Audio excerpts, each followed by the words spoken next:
Bueno, y hoy se celebra el Día Internacional contra la Violencia y el Acoso Escolar, una fecha que busca acabar de una vez por todas con un tipo de violencia que afecta a la población infantil a nivel mundial y que provoca terribles secuelas psicológicas.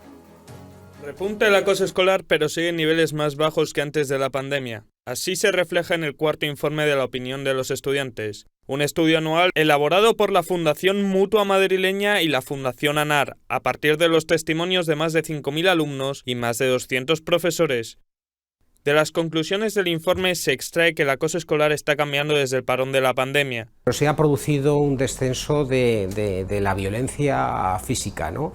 Mientras en el curso anterior aproximadamente el 38% de los chicos y chicas decían que el acoso escolar se manifestaba a través de agresiones físicas, ahora se ha reducido y es un 31%. Entre los motivos por los que se produce el acoso escolar destacan el aspecto físico de la víctima y las cosas que hace o dice. Y en el caso de los agresores destaca que más de un 70% de los casos la agresión se lleva a cabo entre varias personas. Lo que vemos es que el aspecto físico es algo que genera una gran relevancia. En realidad el acoso escolar, como sabéis, no se produce por una causa determinada, son múltiples las causas y casi cualquier cosa puede llegar a ser algo que en un momento determinado provoque que los agresores quieran ir contra las víctimas, ¿no? En cuanto al ciberbullying, la percepción de su incidencia baja. La novedad en estos terrenos que WhatsApp sigue siendo el principal medio por el que se produce, pero entran con fuerza Instagram y TikTok. Sobre la respuesta a los casos de acoso, el 45,4% de los chicos y chicas percibe que su profesor no hace nada y hasta 6 de cada 10 que en su centro escolar tampoco actúa. Muy importante que busquen el apoyo necesario, que cuenten lo que les está pasando.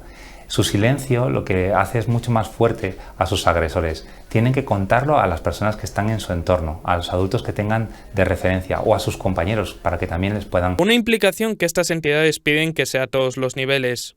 Y sobre todo no hay que darle la espalda a este problema.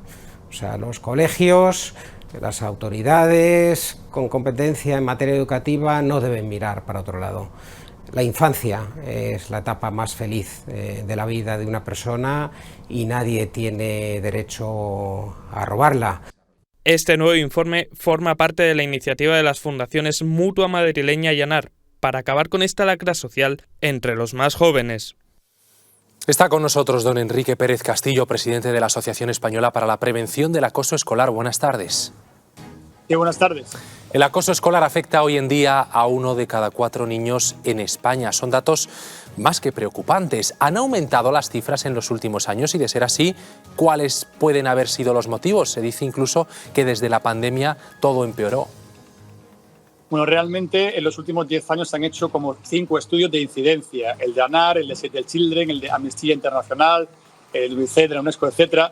Y la cifra en la incidencia oscila entre un 9 y un 33%. Lo que sí quiero ser muy contundente desde nuestra asociación, que lleva 15 años trabajando con las víctimas, casi 5.000 víctimas severas. El sistema no funciona, el sistema es un fraude y hay una serie de trampas que el sistema se protege a sí mismo. La incidencia, pues ¿cómo es posible que digan que son pocas decenas, ¿vale? Cuando los estudios que antes os he dicho oscilan entre medio millón y entre 3 millones. O sea, deben ser víctimas invisibles.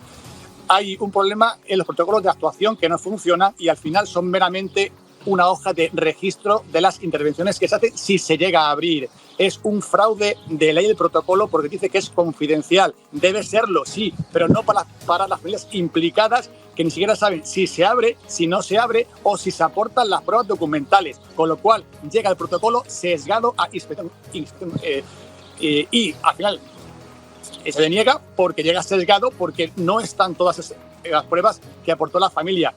Se dice ¿Cómo?